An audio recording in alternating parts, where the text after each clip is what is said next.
Hello everyone, welcome back to Let's Play the Master Levels of Doom 2. I'm Ultimate Mantoid. I'm going to have a lot of talking in this video, and I'm going to try and make it as brief as I can.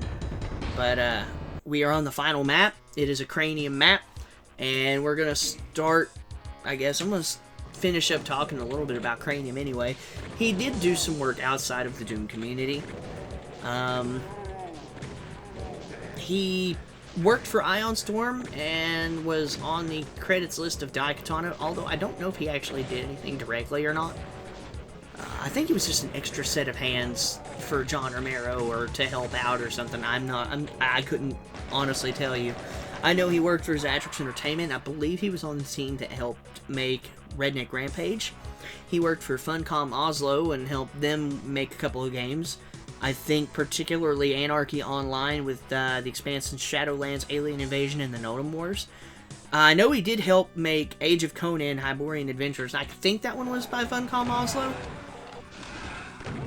He also was with Third Law Interactive and helped make Kiss Psycho Circus, The Nightmare Child. So, yeah, the rock band Kiss had video games. I was unaware of this, but what do I know? So, we have one last map. It is the secret exit to the express elevator to hell. So we're going to get started.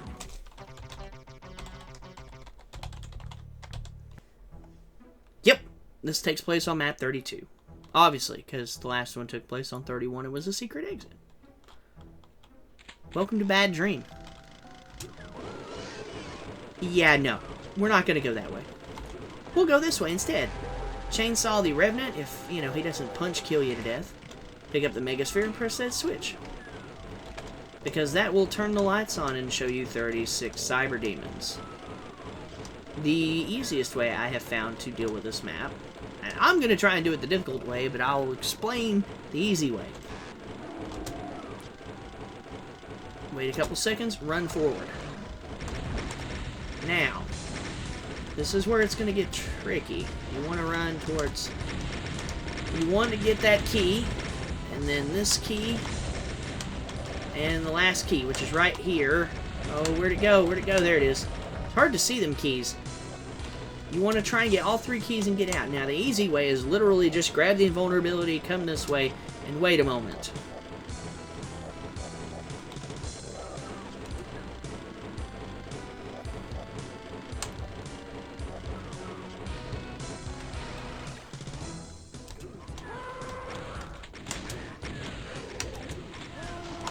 Now, once you have woken up all three of these enemies, one BFG shot will be able to take out almost everyone. And now, we'll just stand right here and hang out and listen. So anyways, the easy way of taking this map, since this is literally the entire map, I'm going to go ahead and start reviewing it. The easy way of taking out this map is just grab the invulnerability and just run and hide, because in 2 crushing cycles, all of the Cyberdemons are dead. I mean, all of them. Just don't go too far because you can get crushed. So, yeah, we'll go ahead and exit. So, yeah, it's not a hard map. And I'm sure it probably took 20 to 30 minutes of construction. It's not difficult. But hilariously enough, this is Cranium's best map. Just for the, I guess for the sake that it's almost like a joke map. But at the same time, it makes a lot of sense. And I don't really have much else to say about that. You get 3 keys, you let the Cyberdemons all get crushed, you leave. It's pretty simple. That's Bad Dream. So, Master Levels as a whole. I'm going to try and run through this as quick as I can and not ramble. The maps, I feel like the PlayStation Network order is alphabetical by number, by map number. So, Attack.wad is the first one. Attack's the first one because it starts with an A and it's on map 1. Canyon is the next one. It's CA on map 1. Then you have Catwalk, which is CAT instead of CAN, map 1. That's the order. It just goes everything in map 1, then by alphabetical. Then it goes to map 2, then alphabetical. So on and so forth, which is why Teeth is the final 2 maps. Because they take place on 31 and 32. That's why Black Tower is the third to last map. Or, yeah. It's Something like that. Anyways, that's why it's so far down the list. Anyway, so let me explain why I feel like this order is kind of neat. You have the maps made by Tim Willits, Attack and Canyon, and both of them are really well done, and they kind of set the stage to pull you in and get you going, yeah, these looked really cool, they played great, I had fun with them. And then you get to Crystallize Maps, and let me just state that they're not bad maps. I mean, in comparison to other things that are bad, they're not bad at all. But you go, and then you're like at the catwalk and the combine, and you end up kind of going through like a lull. It's like, okay, well, these maps are alright. And then you get to Jim Flynn's Titan Manor. And it's like it reminds you, hey, this is what Master Levels should be about. This map is great. It's massive in a sort of detailed sense. Like, you're looking everywhere. You're going everywhere. There's so much to do, so much to find. It's like you have this sense of exploration. And then, if you think about it, you're still on Titan. Like, if you wanted to make a story out of these. So you're on Titan, and that's where Paradox is. So, it's like you're trapped on Titan. Or, sorry, we'll get to that in a second. You're on Titan Manor, and then you go through Paradox, Tom Mustang's map, which, you know, it has that feel to it. I mean, you don't really have a... I'm losing words here. You go from Titan Manor to Paradox. It's like you're trying to find your way off Titan. Then you have Kristen Clyde's two maps, Subspace and Subterra. Subspace, it could be a region on Titan somewhere. Subterra, you're below Titan's surface. And then Trapped on Titan, which, if you remember, a lot of that is an indoors map, with the exception of the yellow key area that would look like it was its own city. So, you slowly go through, and it's like you're finding these locations on Titan. But eventually, you end up, I guess, you finish finding your way off of Titan, through the end of Trapped on Titan, and then you end up at Dr. Sleep's maps, which... they're all about crossing into, like, literally going to hell. So maybe you die at the end of Trapped on Titan and you end up in hell. So you go through these various locations in hell, and then you arrive at Bloodsea Keep. So now you're in hell, you're at this keep, this like hellish keep, surrounded by blood. And then you get to the Mausoleum, which is where the boss brain lives. So you kill the boss brain, and you start working your way out. Like, you go, or at least not working your way out, you work your way further into hell. You go through Nessus, Gurion, you go through Vesperus, and you work your way deeper into hell until you arrive at the Black Tower. And the Black Tower is the opening to the express elevator to hell, which the express elevator to hell is your ticket out. You gotta take it to the top, and then it's a bad dream from there. So, the question is, if it ends on a bad dream, did it really happen? I like this. You can make a story out of it. This order is very fascinating, even if it's just plain when you really think about it. It's like, oh, we're just going to take all the map numbers, we're going to put them in order. And then we're going to take all of the maps that go in those map numbers, and we're going to put them in order. It's hilarious how it sort of turns into its own story.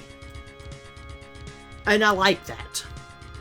So I'm going to wrap up by talking about who I think the best and the best of the best and the worst of the worst are. We're going to go from the bottom up. I think that, all in all, Cranium is at the bottom. Ironically, Cranium has, like, don't get me wrong, none of these mappers are truly bad mappers. They are all fantastic.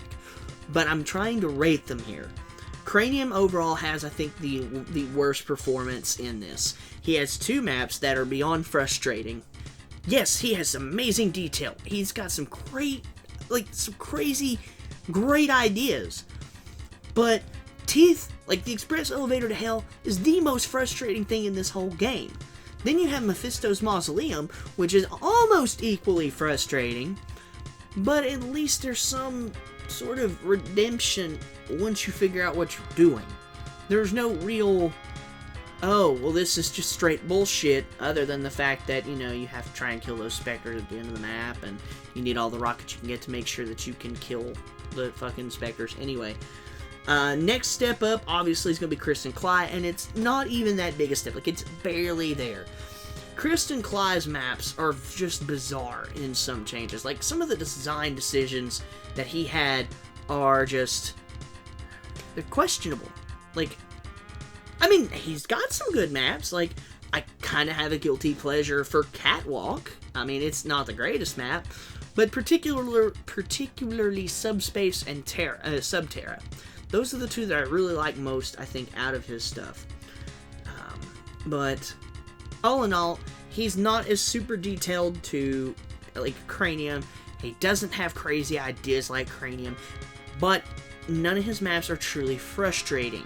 And that's one of the reasons that I put him a little bit above Cranium, is that overall his maps are actually more fun, despite being strange and making you wonder why certain things are the way that they are. Then we have a big gap, and we go straight to Jim Flynn. Jim Flynn, I wish, had made more maps, but Titan Manor is his key here. That's what cements him as being to where he is. And, like, Trapped on Titan's a great map, don't get me wrong. It gives you a sense of exploration. But Titan Manor is his trump card here, and I wish he would have submitted more things. Maybe he did, and they just didn't get approved. But I have to put him only a slight step under Tom Mustaine. Tom Mustaine is one I really wish would have put more into this. Or, again, maybe he did and they didn't get accepted. But Paradox, it has that right feel of difficulty. All of the secrets, they feel right.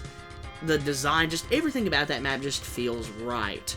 And unfortunately, that's the only map. That's why I can't put Tom Mustaine any higher, is he just didn't have a showing. Like, he was in one map. He's the only person that only had one map. Even Jim Flynn and Tim Willits had two. Speaking of Tim Willits, we have him next up on the list. And again, Attack is his big map here. Canyon's great, don't get me wrong, but Attack is kind of one of my personal favorites in this set of maps. It was the first one I ever played, and it's always left the best impression to me, and it's one that I still continue to revisit to this day. Like, I just, one day, hey, I'm gonna play Attack.wad, I'm just gonna fucking play it, and I'm gonna play it and play it and play it, you know? I just wish he would have had more. Like, maybe take one or two out of Christian, maybe take one or two out of Cranium, like one or two, yeah, out of Cranium, and give those slots to Tim and Tom, maybe Jim. But I think the best mapper is definitely Dr. Sleep.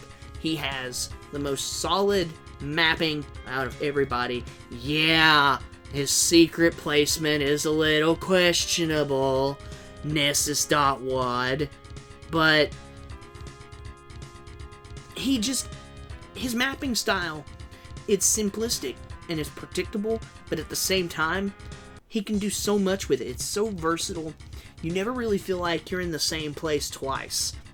And that's one thing I really do appreciate about Dr. Sleep's mapping style, is that no matter what, he can do, like, he can literally get away with doing the same thing over and over and over, but he does it in such a fashion that it's just like, it never feels like it's old.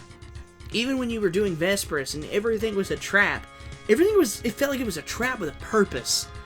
Like, you never, I mean, it felt like every trap was different. Every trap was unique. It wasn't like Doom 3. Oh, hey, monster closet. Again, there's an imp. Oh, hey, there's a couple of imps. What? I think Dr. Sleep overall has the best performance. He has, I think, the best maps to show for it.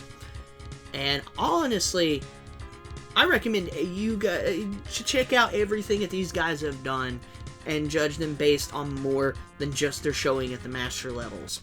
Maybe you'll find a map by every single mapper here that you just really like. So, I'm going to leave that note as a close. Thank you all for watching. I'm Ultimate Mantoid, and I hope that you have at least enjoyed my prattling on for the last, like, 10 minutes. So, until next time, take care, have fun, and I hope that you all enjoyed this walkthrough tour thingy, whatever you want to call it, of the master levels. So, I will see you guys next time. Have a great day.